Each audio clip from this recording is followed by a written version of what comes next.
Hello everyone, Charles Watts here, the Arsenal correspondent at Goal, joining you on Friday. It's the end of the week. It's pretty miserable out there, but we are one day away from match day. Tomorrow Arsenal begin their FA Cup defence, a third round tie against Newcastle at the Emirates. I will be there. I'll try and do my usual from the match. So I'll try and do a live broadcast before the game, reacting to team news and showing you what's going on in the warm-ups and answering any of your questions. And then if I get time, which hopefully I will do my player ratings at the end of the match. I will talk about that game a little bit later on in this video, but first wanted to go over some of the main sort of talking points of the day Arsenal-wise.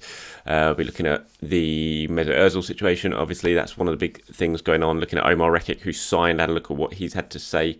And also I'll be starting on the news that Arsenal borrowed £120 million from the Bank of England, talking a little bit about what that means. That obviously came out yesterday afternoon when Arsenal put out a statement on their website about it. So let's get going. I'll start right there with that £120 million Bank of England loan Arsenal taken out. It's been taken out through the COVID Corporate Financing Facility, the CFFF, and Arsenal are the third big football institution to use that fund, following on from Spurs and the Football Association. Both of those took out 175 million. Spurs in the summer, the FA did it in December, and now Arsenal borrowed 120 million. It's a loan that they have to pay back in a very short amount of time, just in May, so it's a short-term loan. It's basically to help with the cash flow issues that have been brought on by the COVID pandemic. Now, straight away disclaimer on this, if you don't already know,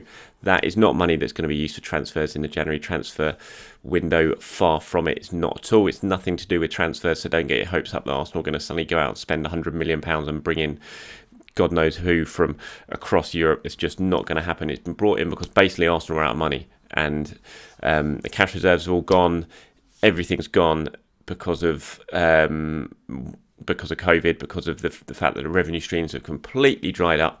And so Arsenal are borrowing this money to help get them through until May, when hopefully at that point Arsenal will be able to when they have to pay this back, which I think is a lot of money considering they've got no money anymore because they've used up all their cash reserves. You know, how are they going to pay this back? Well, they're going to pay it back at that sort of stage of the season, because that's when a lot of the money comes in for Arsenal. That's when the season ticket money will come in for next season. Fingers crossed that will be happening and fans will be allowed in next season. You get more money, you get your away for money, and all sorts, and everything will sort of come together, and Arsenal should be able to pay that loan back very easily. They're confident they will be able to do that. But what it does say is, it highlights the difficulty that Arsenal are facing at the moment. Not just Arsenal, everyone is facing at the moment. The money is running dry. And Arsenal are particularly badly hit and Spurs as well, because of how much money they get from revenue from their stadiums. And it's 24% of Arsenal's annual revenue comes from matchday revenue. That is just completely cut off. It's been cut off nearly for a full year now. No sign of it coming back anytime soon. And also the massive hits that comes from commercial revenue, broadcast revenue and things like that. And it's becoming really, really difficult for Arsenal to continue to operate as a business, and that's where this loan is going to come in, and is going to help ease the pressure over the next few months. And Arsenal put a statement out, as I said. It says, "We are taking a short-term 120 million loan through this facility to partially assist in managing the impacts of the revenue losses attributable to the pandemic. This is a similar approach that's taken by a wide variety of major organisations across many industries, including sport, and it is repayable by May 2021. So that's only, 4 months' time. The CCFF is designed to provide short-term finance at commercial rates during the pandemic to companies that have strong investment ratings and which make significant contributions to the British economy." So not everyone can apply to use this fund. Only very strong, respected businesses can do that, and that's why Arsenal have taken advantage of it. But as I said, it just highlights once again the incredible difficulties being faced by Arsenal at the moment. The Arsenal Supporters Trust have been looking into all this and looking at what it means, and they think over the next couple of years, or since the start of the pandemic, Arsenal stand to lose about £200 million in lost revenue due to the pandemic over the course of the 2 seasons since the shutdown, since football went behind closed doors. It's incredibly difficult financial times, and that's why Arsenal have had to act. But just once again, in case anyone missed it, this is not money that is going to be used on transfers. So don't suddenly think Arsenal got a huge transfer kitty and are going to go out and put in a bid for Kylian Mbappe or something like that. It's just not going to happen. This is purely to help ease the pressure on the actual business side of things and get them through the next few months. Right, let's talk about Mesut Özil, shall we? Once again, because we have to talk about Mesut Özil because it's January and that is the big talking point at the moment. Will he or won't he? Will he be at Arsenal at the end of the January transfer window? It's still up in the air. I'm certainly beginning to sway towards the side that he may well be off and that Arsenal might be able to get what they want and get Özil out the door by the end of the month. We've seen recently the comments made to ESPN, to James Ollie during his interview with Özil's agent, where Özil's agent for the first time raised the possibility of him leaving this month. There's certainly talks ongoing over a move to Fenerbahce.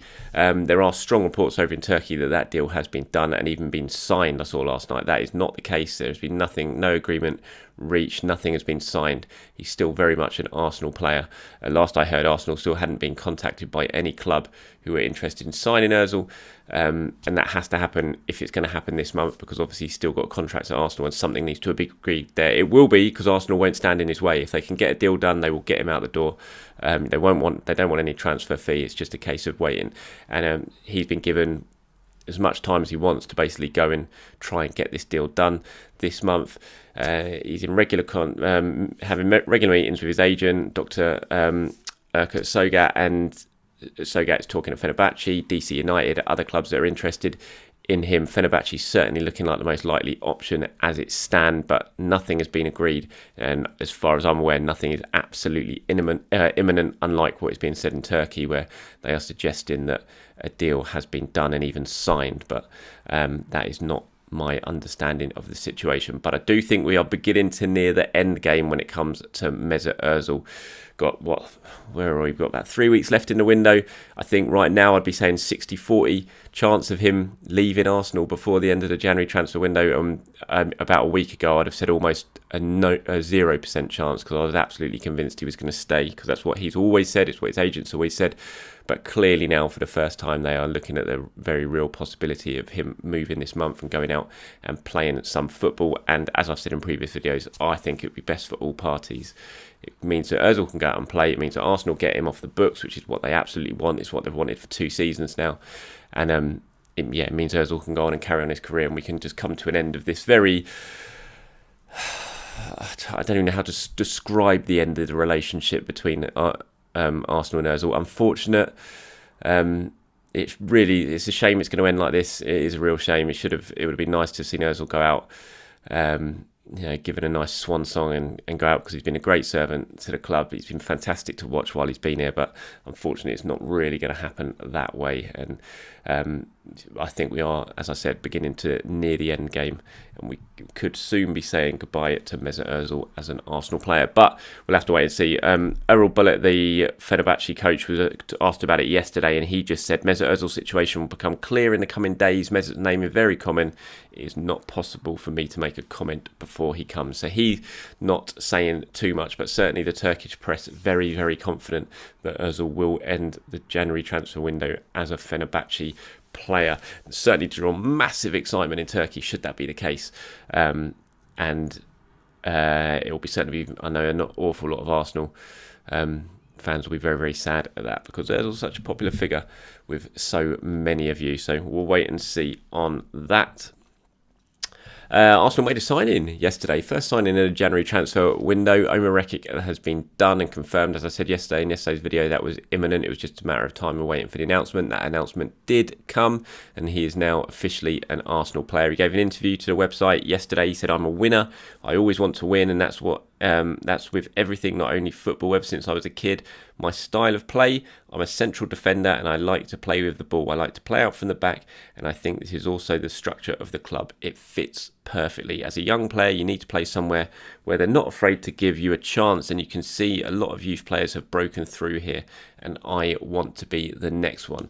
So, as he said, centre-back, 19-year-old, he will be linking up with the under-23s. He's not going to come in and suddenly make a late push to start and feature for Mikel Arteta's first team between now and the end of the season. He's very much part of this whole academy recruitment drive or under 23 recruitment drive that has been going on for the last sort of 6 months or so. Started in the summer with loads of new players like Nicola Müller and things like that, and now it's finished basically with this arrival of Rekik, which was done in the summer, all agreed in the summer. They didn't quite get it, ran out of time to complete it, but has now, as soon as the January transfer window opened, it has been done, and he is an Arsenal player, and Arsenal very excited about it because they believe he's a decent player. Although he's still very young, like I said, 19, hasn't really made an impact over in Germany in the senior side at Hertha Berlin. And as always, he's counted. There's a lot of clubs. He used to play for Man City. I think it's about 4 or 5 clubs he's had already as a 19-year-old. He's certainly very well travelled. So it'll be interesting to keep an eye on him, see how he gets on. It's only going to cost Arsenal about £500,000. I think they're giving him a decent sort of 3.5-4 year contract. And it'll cost them about £500,000. So they're not breaking the bank to sign him or anyone, but you certainly want to keep an eye on. It'll be interesting to see how he gets on between now and the end of the season. Right, let's look a little bit towards the Newcastle game, shall we? Arsenal's defence of the FA Cup getting underway, and the team news obviously very, very positive. Touched on that yesterday. Thomas Partey back fit, fully available now. Has been training all week. Mikel Arteta very positive when he spoke about Thomas Partey yesterday and his fitness, saying he's way ahead of he was when he came back last time before he re-injured himself against Spurs, thankfully, because that's the last thing we want to see happen this time. Will he start tomorrow? I'm not sure. I think you're probably more likely to see him get 30 minutes maybe in the second half. And Arsenal ease him back into action. They don't want to take any risks with him. He's such an important player over the second half of the season, and the last thing Arsenal want to see is him limp off again. So I wouldn't be surprised if they just, instead of throwing him straight into the starting lineup tomorrow, you see him start on the substitute bench and give him half an hour as they ease him back into action as ahead of the Premier League starting up again. Arsenal obviously got a game midweek next week with Crystal Palace, and then got Newcastle again at the weekend. Gabriel as well, interesting to see if he starts. I doubt it. I'd be surprised just because he's only just come back from his COVID break. He hasn't done training, obviously, apart from whatever he's been doing at home over the last 2 weeks, even though he's been feeling no actual effects of the illness by all accounts, and has been feeling well during the whole thing. He hasn't really been training, so I can't imagine they're going to throw him straight back into the starting 11, but he is back fit again, as he tweeted yesterday. I'm back, he said with his smiley face on Twitter. So that is very good news. Two of Arsenal's, well, the biggest 2 summer signings for Arsenal, both back fully fit and available. So that's a massive boost to Mikel Arteta going into the second half of the season. The big decision, I think, for Arsenal is about who plays in goal tomorrow. I think it's certainly Arteta's biggest decision he's got to make, and one he has to get right, really. Is Runarsson good enough to play for Arsenal? I haven't seen anything yet to suggest he is, but do you play Leno in the Cup and risk him getting injured? Because if he does get injured, then you're in a real dodgy situation, considering what we've seen from Runarsson so far. If he has to play in the Premier League for any huge amount of time or significant amount of time, you'd be very, very worried about Arsenal's hopes, because we've just not seen that he's up to the standard yet of being a Premier League goalkeeper. So I think that's the big decision. Do you play him in the Cup and at least give Leno a rest and take him out of the firing line for a week or so, or do you just stick with Leno and leave Runarsson on the bench? I think you'll probably give Runarsson another chance, I have to say. I think you just take Leno out for this one and you go with Runarsson. But if he does make another clanger or have another poor show, then it's going to certainly, real question marks are going to be asked on him. And as I've said in previous videos, I really think Arsenal's priority in this January transfer window would be bringing in a new goalkeeper, because I think they very much need it. But like I said, I think Runarsson will get the nod tomorrow. I'm going to go with my predicted 11 now. Massive change is going to be happening, no doubt about it. I think we're going to see almost a Europa League team from Arteta. I can't imagine the lads that we've been seeing play in the Premier League in this winning run are going to feature much tomorrow. Maybe they'll be on the bench, or they probably will be on the bench. But so my starting 11 tomorrow is going to be Runarsson in goal. I'm going to go with a back four of Cedric, Louise, Mustafi and Ainsley Maitland-Niles. I'm going to go for midfield. I'm going to go El Neni and Ceballos as the central midfield pairing. I'm going to go Pepe on the right, Joe Willock in the centre, Nicolas Pepe on the left, and Eddie Nketiah as the central striker. So that's my predicted 11 for the game. Let me know what yours is. Drop it in the comments below and tell me what you think and what you think Mikel Arteta might do. Thank you for watching today's video, everyone. Appreciate your time. As always, have a very good day, and I'll be back at the Emirates tomorrow night.